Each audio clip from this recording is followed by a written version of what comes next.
നേത്ര സംരക്ഷണത്തിന് നമ്മുടെ Ahalya. Ahalya foundation eye hospital, കേരളത്തിൽ എല്ലായിടത്തും. മൂവാറ്റുപുഴയാറിൽ കടപുഴകി വീണ വൃക്ഷം നീക്കം ചെയ്യണമെന്ന ആവശ്യം ശക്തമാകുന്നു.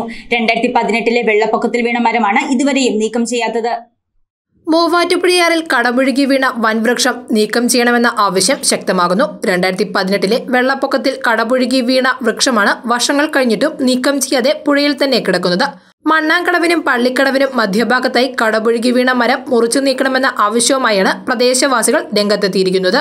മരം നീക്കം ചെയ്യണമെന്ന് ആവശ്യപ്പെട്ട് പ്രദേശവാസികൾ പലതവണ നഗരസഭയിൽ പരാതി നൽകിയതിനെ തുടർന്ന് ടെൻഡർ ക്ഷണിച്ച് മരത്തിന്റെ കുറച്ചു ഭാഗങ്ങൾ മുറിച്ചു മാറ്റുകയും ചെയ്തിരുന്നു. എന്നാൽ അവശേഷിക്കുന്ന ഭാഗം നീക്കം ചെയ്യാൻ നഗരസഭ അധികാരികളുടെ ഭാഗത്തുനിന്നും യാതൊരുവിധ നടപടിയും ഉണ്ടായിട്ടില്ല.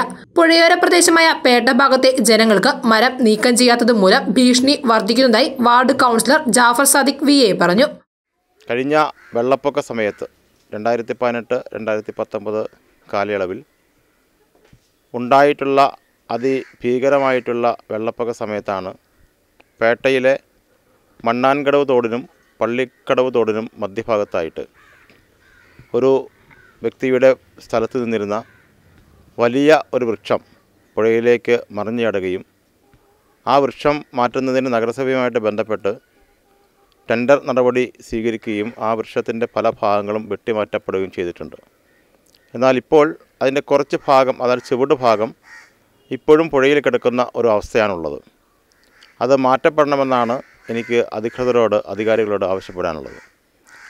ഒട്ടേറെ കുടുംബങ്ങൾ താമസിക്കുന്ന ഒരു പ്രദേശമാണ് ഈ പേട്ട പ്രദേശം. ഒട്ടേറെ ബുദ്ധിമുട്ടുകൾ പേട്ടയിലെ ജനങ്ങൾ അനുഭവിക്കുന്ന അവസരത്തിലാണ് ഇതുപോലൊരു സംഭവം ഉണ്ടാകുന്നത്. ഇനിയും മരങ്ങൾ കടപുഴകി വീഴാനുള്ള സാഹചര്യമാണ് ഇന്ന് നിലവിലുള്ളത്. നവകേരള സദസ്സുമായിട്ട് ബന്ധപ്പെട്ടുകൊണ്ട് ഈ വാർഡിലെ തന്നെ ഒരു തദ്ദേശവാസി അജാസ് ബന്ധപ്പെട്ട മന്ത്രിക്ക് പരാതി കൊടുക്കുകയും അതുമായിട്ട് ബന്ധപ്പെട്ടുകൊണ്ടുള്ള കാര്യങ്ങൾ ഫയലുകൾ നീങ്ങിക്കൊണ്ടിരിക്കുകയും ചെയ്യുകയാണ്. വളരെ അധികം ജനങ്ങളുടെ പ്രശ്നത്തിന് പരിഹാരം കാണണം, പുഴയോരം കെട്ടുന്നതുൾപ്പെടെയുള്ള കാര്യങ്ങൾ നടപ്പാക്കണമെന്നാണ് ഒരു ജനപ്രതിനിധി എന്ന നിലയ്ക്ക് എനിക്ക് ബന്ധപ്പെട്ട അധികാരികളോട് ആവശ്യപ്പെടാനുള്ളത്. കൂടാതെ മൂവാറ്റുപുഴയാറിന്റെ തീരത്ത് സംരക്ഷണ ഭിത്തി നിർമ്മിച്ച് സമീപവാസികളുടെ വീടുകൾക്കും മറ്റും സംരക്ഷണം നൽകണമെന്ന് ആവശ്യപ്പെട്ട് പ്രദേശവാസികൾ നവകേരള സദസ്സിൽ നിവേദനം നൽകുകയും ചെയ്തിരുന്നു.